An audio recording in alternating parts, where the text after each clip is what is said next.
Hello everyone, this is me Sathiya here और मैं आपके लिए लेके आई हूँ एक और रीडिंग जो कि होगी उन लोगों के लिए जो राइट नाउ नो कॉन्टैक्ट की सिचुएशन में है और जानना चाहते हैं कि क्या आपका पैचअप होगा पर्सन के साथ या नहीं। तो ये रीडिंग चेक कर सकते हो। इस रीडिंग में हम पर्सन के मैसेजेस भी ऐड करेंगे, सो स्टे ट्यून्ड। और रीडिंग शुरू करने से पहले रिमाइंड करवा दूँ कि ये एक जनरल रीडिंग है, सबके साथ मैच कर भी सकती है और नहीं भी। से जो मैसेजेस मैच करते हैं उन मैसेजेस को पिक करो और बाकी सबको छोड़ दो। अगर आप पर्सनल रीडिंग्स चाहते हो पेपॉल से या इजी पैसे से पेमेंट कर सकते हो। सिर्फ तभी रीच आउट करो ताकि आपका भी टाइम वेस्ट नहीं हो और मेरा भी। सो लेट्स सी कि क्या आपका पैचअप होगा इस इंसान के साथ, हाँ या ना। We do have the wheel of Fortune,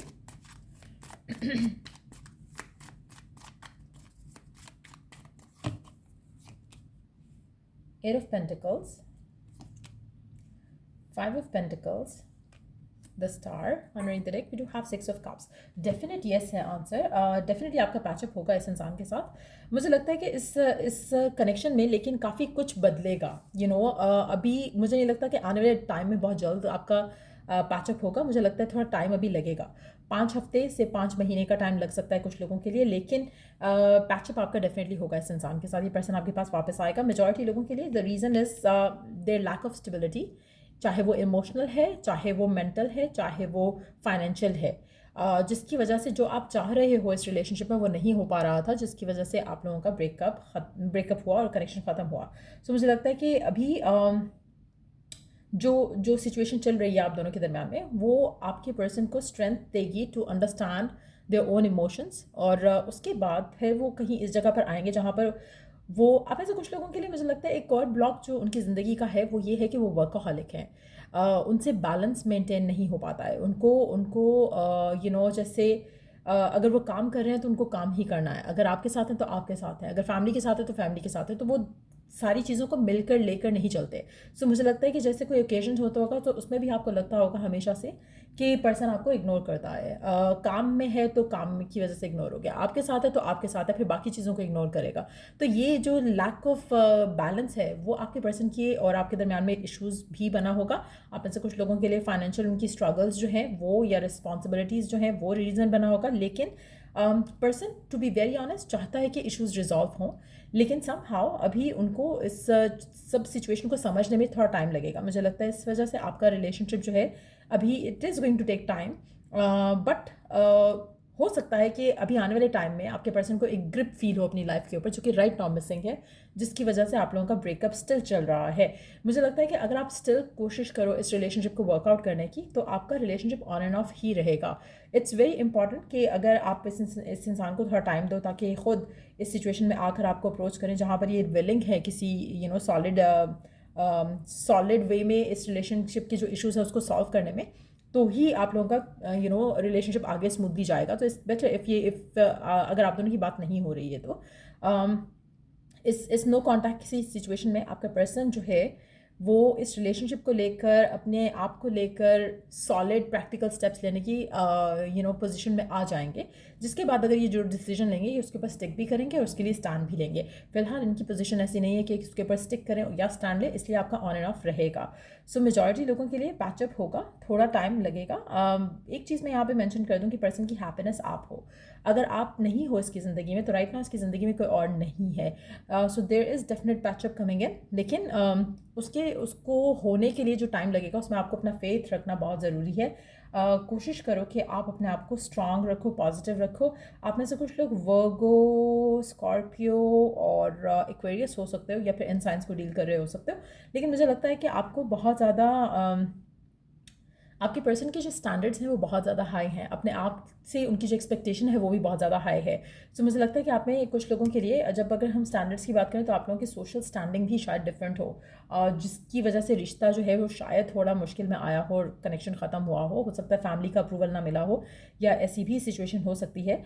लेकिन इन ईदर वे अगर ये सिचुएशन थी या पर्सनल इश्यूज थे पर्सन के, दोनों सिचुएशन में आपका रिलेशनशिप वर्कआउट कर जाएगा। आपकी जो ड्रीम है, विश है, डिज़ायर है इस रिलेशनशिप को लेकर वो पूरी हो जाएगी। सो मुझे लगता है कि आपको अल्टीमेट सक्सेस मिलेगा इस रिलेशनशिप में। और seems like a soulmate connection है, seems like very strong. Even the general reading है बट स्टिल पर्सन आपको बहुत ज़्यादा मिस करता है, बहुत ज़्यादा सोचता है आपके बारे में। लेकिन गिवन सर्कमस्टांसेस में क्योंकि वो उस तरह से आपको कमिटमेंट नहीं दे सकता या आपके लिए स्टैंड नहीं ले सकता रिलेशनशिप में, जिसकी वजह से ये पर्सन फिलहाल कोई एक्शन लेने के पोजीशन में नहीं फील कर रहा है अपने आप को, इसलिए थोड़ा मुझे लगता है कि you have to let them have the time, ताकि वो फिर एक कंफर्टेबली अपने अपने आप को समझा सकें विदाउट हैविंग एनी प्रेशर। तो जब वो समझाएंगे और वो समझेंगे तो वो खुद आपकी तरफ एक्शन लेंगे और आपका कनेक्शन देन ऑनवर्ड्स जो है वो बहुत ज़बरदस्त वे में आगे जाएगा। तो वो पर्सन उस चीज़ को, अपने रिलेशनशिप को, अपने फीलिंग्स को ओन करेगा और उसके बाद रिलेशनशिप आपका स्मूथली आगे बढ़ेगा। आपकी आपके रिलेशनशिप को लेकर डिवाइन सपोर्ट रहेगी। लेट्स सी गिवन सर्कमस्टांसेस में आपको क्या करना चाहिए, उसके बाद पर्सन के मैसेजेस ऐड करेंगे। गिवन सर्कमस्टांसेस में आपको क्या करना चाहिए, लेट्स सी।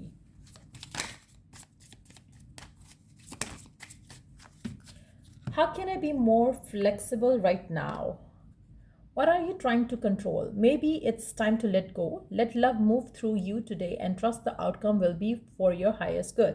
अच्छा, आप में से काफ़ी सारे लोग चीज़ों को कंट्रोल करने की कोशिश करना चाह रहे हो इस रिलेशनशिप को लेकर। आप चाहते हो कि सब कुछ पता चल जाए, सब कुछ सर्टन हो जाए। वो आपको लेट गो करने की ज़रूरत है। कोशिश करो कि यू अलाउ द नेचुरल जैसे डिवाइन टाइमिंग होते हैं उसको अलाउ करो to unfold things naturally. Belief अपना रखो, फेथ अपना रखो, remind yourself all day long that you are safe, that life is happening for you and that you are not alone. Then do some yoga. So आप majority लोगों को आपको अपने आप को पॉजिटिव करने की ज़रूरत है और अपने आप को सेफ फील करो इस गिवन सर्कमस्टांसेस में भी। आप में से काफ़ी सारे लोग शायद स्ट्रेस्ड आउट हो कि नो कॉन्टैक्ट है तो पता नहीं रिलेशनशिप कंप्लीटली ख़त्म है, पर्सन कहीं और ना हो जाए।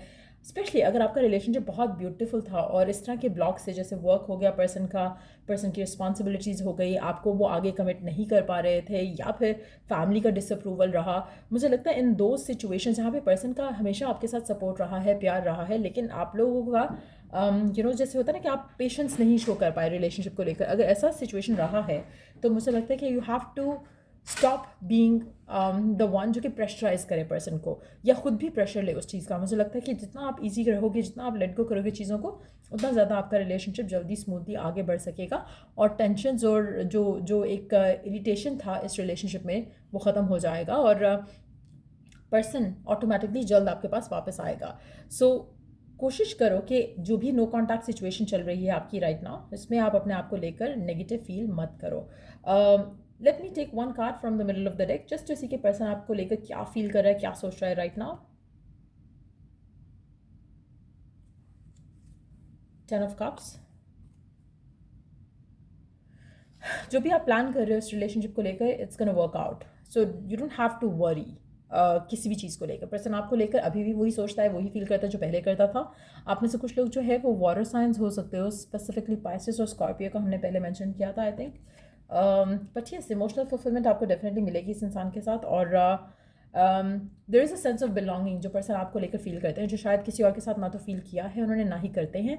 सो कोशिश करो कि अपने आप को हमेशा ये रिमाइंड करवाओ instead of thinking negative around this person. So या ये थी reading. Let's see some messages, क्या कहना चाहता है आपका पर्सन राइट नाउ आपसे। Okay, let's take those cards. You are so special to me. I might not say that to you direct. आपका पर्सन आपसे कहना चाहता है कि आप उसके लिए बहुत स्पेशल हो। शायद वो आपको डायरेक्टली नहीं कह पा रहे हैं right now, again because of the same reasons, लेकिन आप इंपॉर्टेंट हो उसके लिए। I love your madness for me. आपका पर्सन आपकी मैडनेस जो है, जो आप उसके लिए शो करते हो, उसको बहुत ज़्यादा पसंद करता है। You are all that I ever wanted. I love you. आपका पर्सन कहना चाहता है कि वो आपसे प्यार करता है। You are the only person जो उसको चाहिए हो, लेकिन अभी फ़िलहाल जो सर्कमस्टांसेस हैं, लगता है कि वो फ़िलहाल आपको वो सब नहीं कमिट कर सकता जो आप चाहते हो। I will never leave you. आपका पर्सन आपको कभी नहीं छोड़ेगा। सो मुझे लगता है कि द सेंस ऑफ बिलोंगिंग बहुत स्ट्रांग है और अगेन मैसेजेस के साथ भी एक चीज़ बहुत क्लियर है यहाँ पर कि पर्सन जो है is in love with you, but at the same time circumstantial blocks हैं, थोड़े इश्यूज़ हैं। Let me take one card to see what is the actual issue right now जो करंटली पर्सन के एंड से है इस रिलेशनशिप को लेकर। थ्री ऑफ पेंटिकल्स का card, there you go, it's a confirmation again. Work, financial responsibilities, लोगों का इन्फ्लुएंस, लेकिन आने वाले टाइम में यही सिचुएशन जो है वो बेटर हो जाएगी। आप में से कुछ लोग कैप्रिकॉन हो सकते हो, कैप्रिकॉन को डील कर रहे हो सकते हो, बट मुझे लगता है कि आपके पर्सन की जो लाइबिलिटीज़ हैं वर्क से रिलेटेड बहुत ज़्यादा आपका पर्सन बहुत ज़्यादा घिरा हुआ है इन चीज़ों में, तो वो काफ़ी हद तक उनको उनकी जो उनको गोल्स हैं, उनकी जो टास्क हैं वो पूरे करने में उनका सब कुछ टाइम एनर्जी सब कुछ चला जाता है, और मुझे लगता है कि लव लाइफ के लिए फ़िलहाल उनके पास एज सच टाइम नहीं है मेजॉरिटी लोगों के लिए। दूसरा, अगर हम लोगों की बात करें, लोगों का इन्फ्लुएंस है और रहेगा आने वाले टाइम में भी, लेकिन उनको बैलेंस करना आ जाएगा। मुझे लगता है कि आपका जो पर्सन है बहुत ज़्यादा यू नो बहुत ज़्यादा रिस्पॉन्सिबिलिटीज़ अपने शोल्डर पे ले चुके हैं, जो कि उनसे बैलेंस होना मुश्किल है। सो इसीलिए इस सब को टाइम लगेगा, वो थोड़ा अंडरस्टैंड करेंगे अपने आप को, अपनी सिचुएशन को इन अ बेटर वे, और उसके बाद फिर आपके रिलेशनशिप में पॉजिटिविटी आप देख सकोगे आने वाले टाइम में। सो ये थी रीडिंग आप लोगों की। अगर आपको हेल्प किया हो, गाइड किया हो, तो लाइक शेयर सब्सक्राइब जरूर करो। Till I do the next reading आप लोगों के लिए, टेक केयर, बाय।